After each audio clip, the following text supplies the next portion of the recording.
If you could pick any two NC State men's basketball players all time to put onto this year's team to fix some of the issues, who would you take?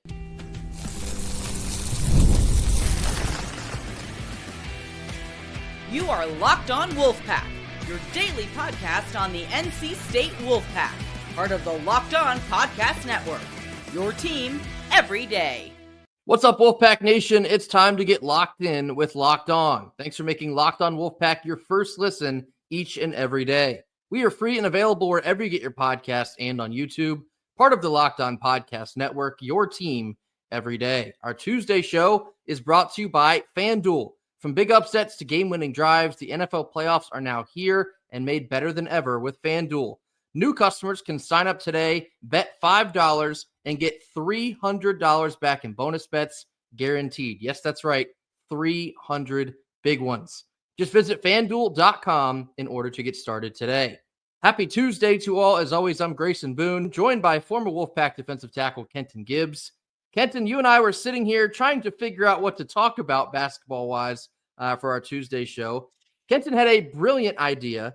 Pick two players all time in NC State basketball history that you could put onto this year's team that you think would solve the majority of the problems. They wouldn't solve everything, but two players that you think would make the biggest impact if you drop them on to this year's roster. We'll go back and forth. Kenton, I will let you drop your first player here. So I think this first player, some of the criteria we thought about, it was a completely hypothetical exercise, but you still wanted to say to yourself, could this player's game transfer over into today? And could their style of play solve some problems that we have as a team? And the first guy I thought about was a guy that had a very long NBA career. And when I think about one of our biggest deficits, it is in rebounding. It is the inability to crash the boards effectively. And just to be quite honest, a lack of scoring output from our bigs. And so the guy that I'm going to say comes to mind is a young man that averaged 15-9 on about 59% true shooting. Give me J.J. Hickson, man. I need him. I need him in my life. I need some size. I need somebody that's going to clean the glass, and he's going to do a damn good job of it. And again, I'm not sitting up here like, was he a little bit of a I'm just the tallest guy on the court merchant? Because he was 6'9" at a time where the bigs were like, everybody was 7 feet. Everybody was 6'10", 7 feet in that range, and he dominated the boards at his size. It's interesting. Picking only two players for this exercise is very difficult because, unfortunately, this team has so many different things that need a lot of love and attention. It could be three-point shooting, could be rebounding, could be ball handling. It's like literally every category. You can only pick two players to help you the most. I kind of went along the same lines of your rationale. I need somebody to rebound a lot higher rate than what we're currently getting, but you can't only lean that far and give up a lot on the scoring side too. Give me TJ Warren. Now, TJ Warren was one of the best players in NC State history. He was the ACC Player of the Year back in 2013-14.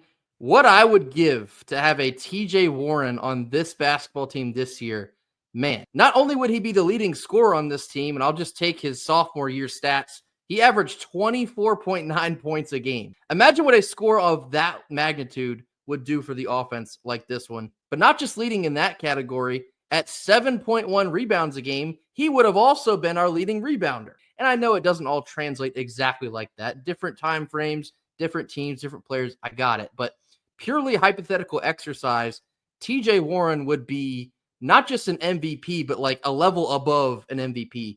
That is how valuable his skill set would be to this roster right now. I 1,000% agree. Back in the Godfrey days, we think that there's no offensive system now. Boy, some of you have forgotten. Those Godfrey days, the system literally was, all right, it's the meme of the little thing poking something with a stick saying, do something. Hey, Cat Barber, do something. Hey, TJ Warren, do something. Hey, Trevor Lacey, do something. That was the offense when I was in school. And I'll tell you what, TJ Warren executed the hell out of that offense. Yeah. That man was cooking. but he did not take a night off on the boards either. He took the boards and defense very seriously as well. Great time. It's like that's the definition of a player. It's like, well, we need a guy that you could say, go out and get me a bucket. TJ Warren, you could say, go out and make a play. Go out and make a difference in a basketball game. That is what he would bring to the table for this team this year. Desperately missed TJ Warren. I actually just saw he's back to being on the court, dealing with injury for a long time. It's good to have that representation from TJ again at the highest level. Kenton, your second player here. Who's the second player you would drop onto this year's roster? I kept thinking, what is the most important thing outside of rebounding that we would need? And then I thought, is there any one area that would free up a lot of guys on a lot of the other guys on the team? Grayson, can you think of any one thing that would free up a lot of other guys on the team? Let me guess, a three-point shooter? Bingo. And there would be no other guy that I would have taking that three that's played for NC State than one Scotty Wood. I've got to go with Scott Wood because if you think about the combination of what him and J.J. Hickson would bring to this team, right? You think about whatever deficiencies this team has. I'm not saying they cover up all of them, but they cover up a good amount of them because now you're legitimately saying, hey, BHH and Ben Middlebrooks, like, if y'all don't want to do it, y'all will not play. You will not. If you're not tough enough, go ahead and take a seat right next to me. Me and you will be good friends the entire game. And then on top of that, as far as the floor spacing goes, I mean, can you imagine Marcus Hill when they have to respect shooters? Could you imagine that? Could you imagine what it would do for MOC's confidence to just see somebody else make a shot here and there? And it's starting to be like a hitch with all these guys shot to where like they're just not, there's something happening that's like spreading to where guys are like thinking about it before they shoot. It was the weirdest thing. I was watching last game and I'm like, why is nobody just catching it, letting it fly? It's always like, catch it, take a second, think about it, then let it go.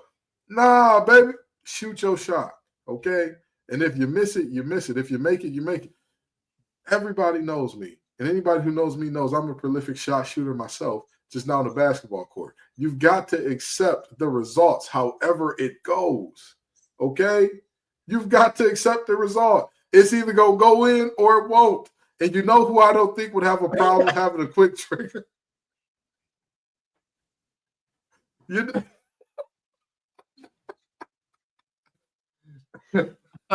Sorry. You're good. Shoot or shoot. It's shoot or shoot. And you know who would never be like, oh, damn, I done missed a few. I'm not going to shoot no more. One Scott Wood. That young man would let it fly until he sees one go in. And then all of a sudden he's like, wait, I hit one in a row. I'm hot now. And he keeps shooting. You know, it's interesting. You mentioned a specific player that would give MOC more confidence to take a little bit of heat off of his plate and someone else that can not only distribute the ball, but also score at a high level. I think it actually makes a lot of sense to choose someone that played with MOC. Give me back DJ Horn. I'm going to pluck him out of Germany and bring him back to this year's roster. I do think a player like DJ Horn is another piece that we're really, really missing right now. Yeah. Not only could DJ handle some of the ball handling responsibilities, we talked about it last year, that really wasn't his primary purpose. I think he's a much better scorer purely than he is a ball handler. But we saw there actually not only in the tournament runs, but even throughout the regular season, there were times where Michael O'Connell was highly efficient on the court, but that's because DJ Horn was eating up a lot of the attention. It allowed MOC to be a little bit more of a role player. And I don't mean any disrespect when I say that, but I think that is how he serves us best. And missing DJ Horn this year, it puts a ton more pressure on MOC to not only distribute, but also provide a consistent source of scoring. And I'm not quite sure he's built for that, so to speak. So I would love to see DJ Horn back on this team. Not only could he shoot it from the perimeter, he can get in the lane and convert. He hits at the foul line. He played fairly good defense, although that wasn't really his primary purpose either. But we're missing a scorer right now, and a 3-level scorer. DJ Horn could do it all, and he would have made a massive difference on this year's roster. Also, now that the statute of limitations is up on this, he flipped that ref off. What about it? What about it? When you play like he plays, when you bring the first ACC championship, the first Final Four appearance back to Raleigh since what? Grayson and I were a twinkle in our mother and father's eyes. Yeah, you got the rights to do it. No, but seriously, DJ Horne will be massively impactful for this team. Fun fact about DJ Horne, he is the most prolific three-point shooter in the history of NC State in terms of most threes made in one season. That's a fact. That's a trivia question for you. That is not something that's like, oh, he was close, or like, oh, he does not have the most three-point attempts in the season. So it was not like he was just out there chucking shots. He was taking shots that made sense, and he was knocking them down. So, I think both of our duos are pretty good here. Yeah, it's a really interesting exercise because there are so many things that this team needs right now. They need a better rebounder, they need a better scorer, a better three-point scorer, and there's so many different options. Yes. And there's so many different options you could have gone with. Like, for example, an honorable mention for myself, I had Lorenzo Brown on the tip of my tongue. I thought about Richard Howell from a purely rebounding standpoint, although, again, you need more from other areas. That's why I went with TJ Warren. A lot of very talented players over the course of NC State's history that you could see where they would make a massive difference in this year's roster. Purely hypothetical, but we would love to hear from y'all. Give us 2 players in NC State's history that you think would make the biggest difference on this year's roster. Let us know in the comments. Coming up next, we're going to get into a whole lot of nothing or a whole lot of something. This comes after a quick word from our sponsors. Our first Tuesday sponsor is FanDuel. From the first whistle to the final drive, FanDuel makes the NFL playoffs more exciting than ever before. Right now, new customers can bet $5 and get $300 in bonus bets when you win your first bet. That's right, $300 to keep the action going. The FanDuel app is super easy to navigate, and there's a variety of bets that keep each and every game exciting. Plus, when you win, you get paid instantly. No waiting around for any of your winnings. Whether you're betting on your favorite team or just looking to add some excitement to the playoffs, FanDuel has got you covered. Just visit FanDuel.com in order to join today, and you'll get started with $300 back in bonus bets. That's FanDuel.com in order to join today. Make this playoff season unforgettable with FanDuel, the official sportsbook partner of the NFL. Middle portion of our Tuesday show. Now time for a whole lot of nothing, a whole lot of something. 3 topics. We'll tell you exactly where we stand on them. First 2, we'll stick on the basketball side. Number 1, January 21st is here. Still no update for our guard, Mike James. What does this mean, Kenton? Is this a season lost? Is he going to come back and provide something different? What do you make of this? Whole lot of nothing, whole lot of something. I'm going to say a whole lot of something because this has been repetitive under Keatts. Why do we always have 1 or 2 players that are supposed to be difference makers every year? That is just like there's a shroud of secrecy. Nobody knows what's going on. Or like this guy may play, he may not play. Or, oh, yeah, he's here and then he's not.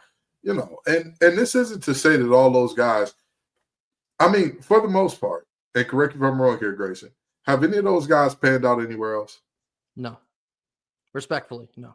So it's not like it's not a whole lot of something because it's like, oh, these are great players that we're missing out on. But there's a whole lot of something because I'm confused because I'm not going to lie and say I keep up with every team in college basketball very closely. But I feel like this can't be a thing for other teams. Like, I feel like other teams can't yearly have a scholarship dedicated to like, yeah, we don't know if he's going to play or not. We don't know what's going on with the kid, but he's around. This has developed into a very strange trend under Keatts, and whether it's been guys choosing to redshirt or there's been a lingering injury, there is seemingly like at least one player that's supposed to come in and make a big difference, and then maybe we see them. More often than not, we don't, and then we just kind of sit and wonder what could have been. I'm hoping that Mike James will not be placed into that category, but the more time that goes on here, it very clearly appears that he could be. We talked about this to begin the season, that Keatts was saying he had a knee scope. It's going to take some time to come back from it. Hopefully he'll be back in about a month's time. We're looking at like early December, and then early December came. It's like, all right, well, 2 more weeks. Then 2 more weeks came. It's like, all right, well, we still don't know yet. Okay, well, now we're in the middle of January, and there's still no update. If he is hurt and he can't play, I'd rather just say that. Just tell us. Yeah. Rather than us sitting around and wondering what kind of difference Mike James could or could not make, just be blunt about it. If he's hurt, that's fine. We certainly wish him the best in his recovery, but let us know something. Don't let us just sit here and wonder, is this another Keatts, escapade? What is this? I don't know.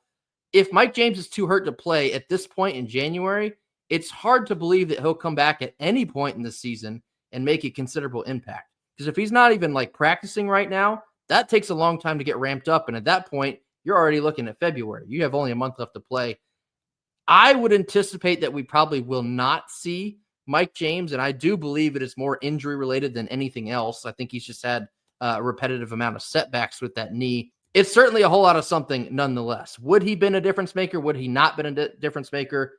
I don't know. I think there's a lot more flaws in this team that he could have made up for anyway, but it is a whole lot of something. I wish that we could know at least a little bit of update on whether or not he will play or not. Second one here, JBR Bracketology on Twitter. Every year they keep a running list of P5 schools. Kenton already knows where I'm going with this. And they hypothetically eliminate them from an at-large bid when they deem necessary over the course of the regular season. Following our loss on Saturday, they eliminated NC State from at-large contention. And might I also note here, the ACC has the most teams so far that have already been eliminated, with 9. The next conference, which is the Big East, only has 4. Whole lot of nothing, whole lot of something. Whole lot of something, because this hurts NC State's tournament chances. It very seriously is looking like you're going to have to do the same thing you did last year, unless you have massive, unless you go undefeated against Duke or something, you're going to struggle to find opportunities to get quality wins in the ACC this year. The ACC is having a very down year in terms of basketball, so it's not like he's eliminating us in terms of, hey, y'all are eliminated because, you have you just haven't played enough good teams. We have not beaten even the mediocre and bad teams that we've played. So at the end of the day, we've been a bad team too. And at the end, it's disappointing. It's frustrating, but it's a whole lot of something because, again, this many ACC teams being rated out and now us being rated out is like, well, damn, one, you got the opportunity to help each other out and say, hey, if you beat us, you get a little bump, because it's just not happening.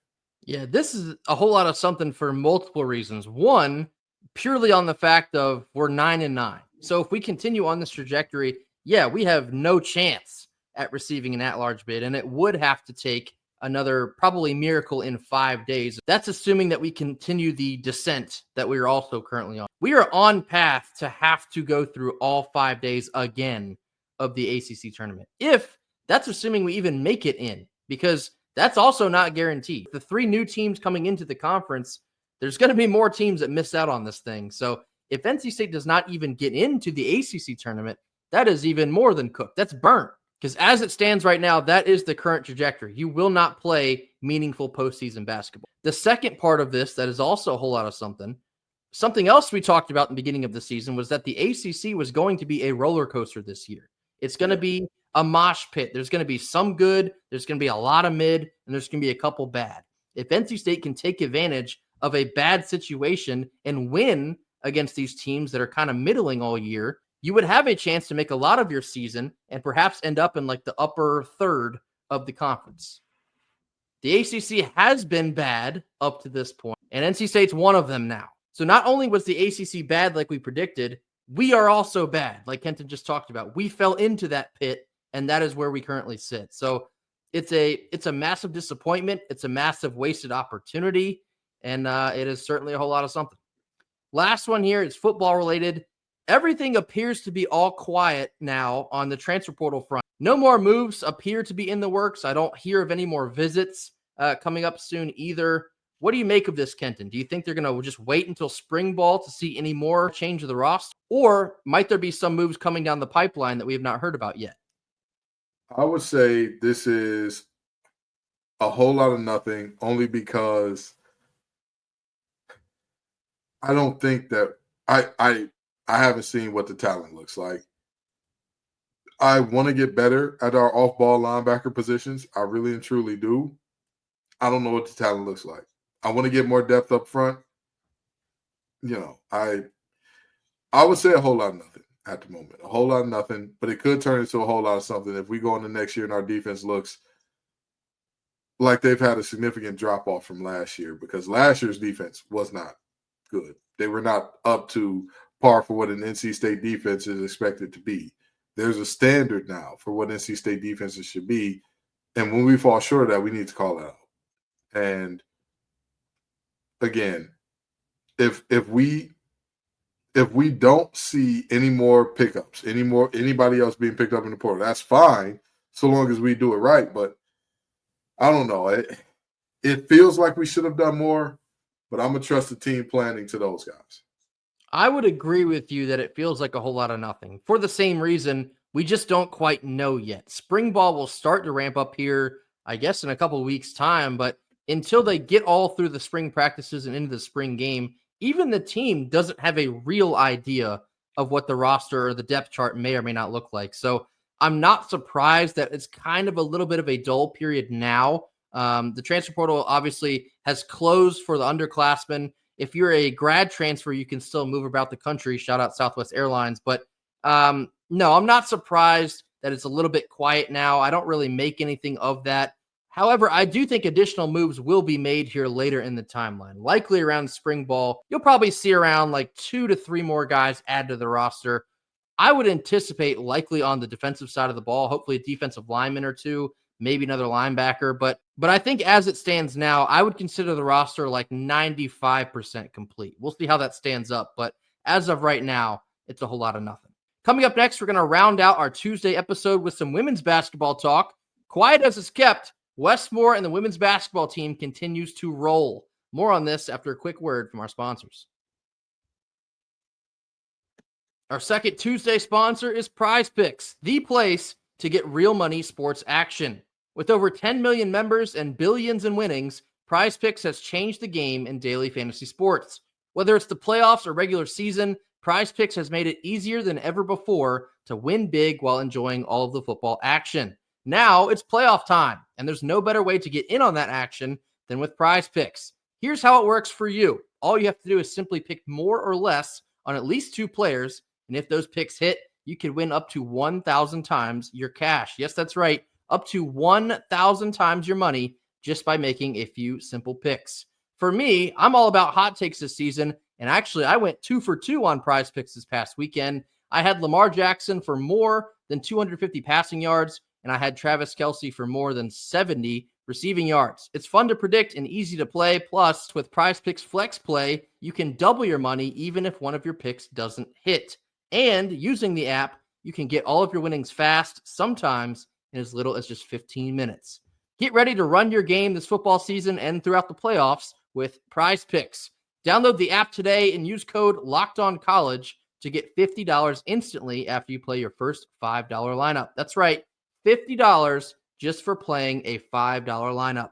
Don't wait any longer. Take your game to the next level with Prizepicks. Prizepicks, run your game.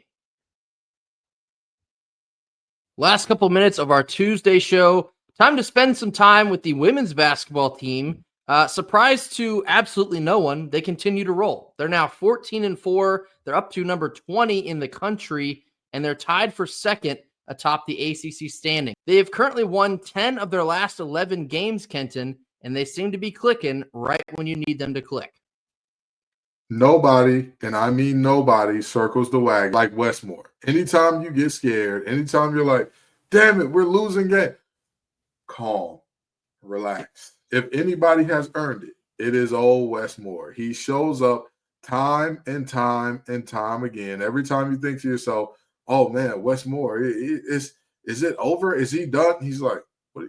Done with what? Yes, we are done with this losing that happened earlier in the season. We're absolutely done with that. He is phenomenal. And again, this team is coming together like they should. The senior leaders are being senior leaders, and the youth movement on this team. I mean, Zoe Brooks. I mean, Zam Jones. I mean, they're out here doing the thing. They're out here showing up and showing out in ways that will make you think these are not underclassmen. No way, no how. Trigger is coming along as well. I mean, she's gotten better and better, because when this season first started, I'm like, oh, are we sure the young lady from the Patriot League is not coming back anytime soon? Like, we got to figure this out. But Trigger has really gotten better. She's figuring it out as well. And that's what I mean by the youth movement combined with the elder statesmen.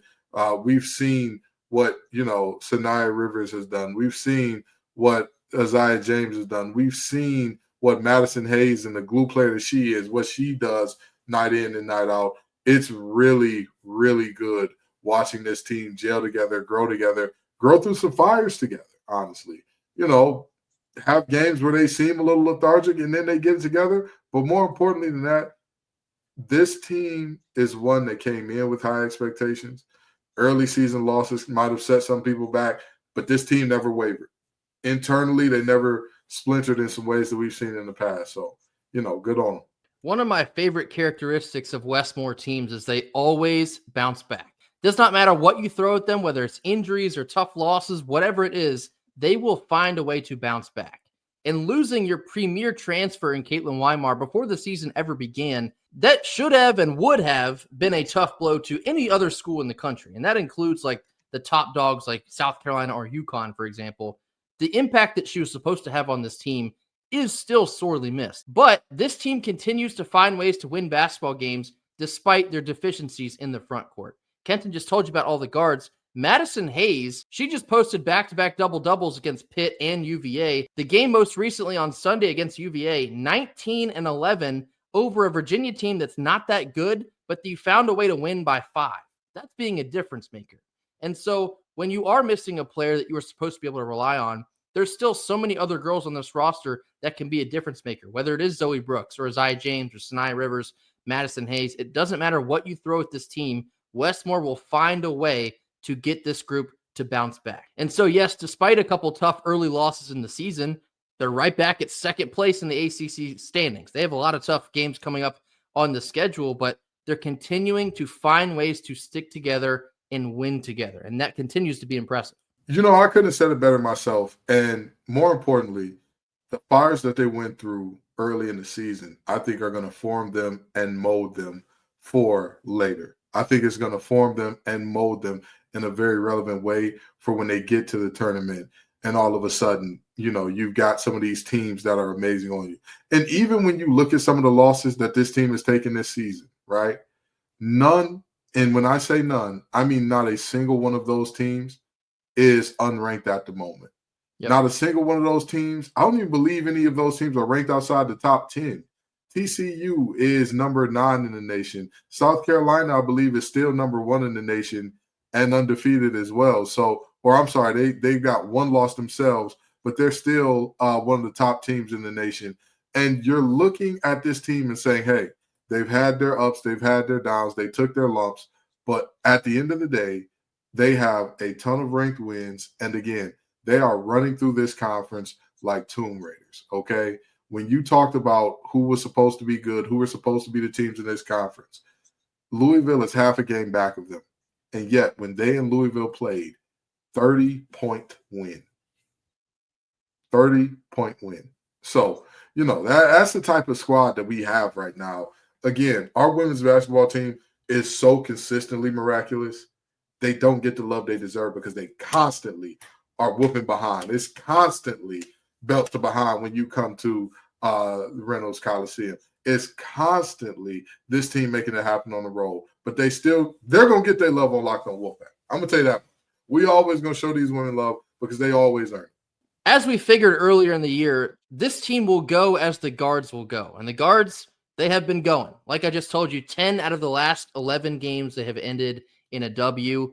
Their next 3 coming up, they have Syracuse on the road. Syracuse is struggling this year. That should be a win.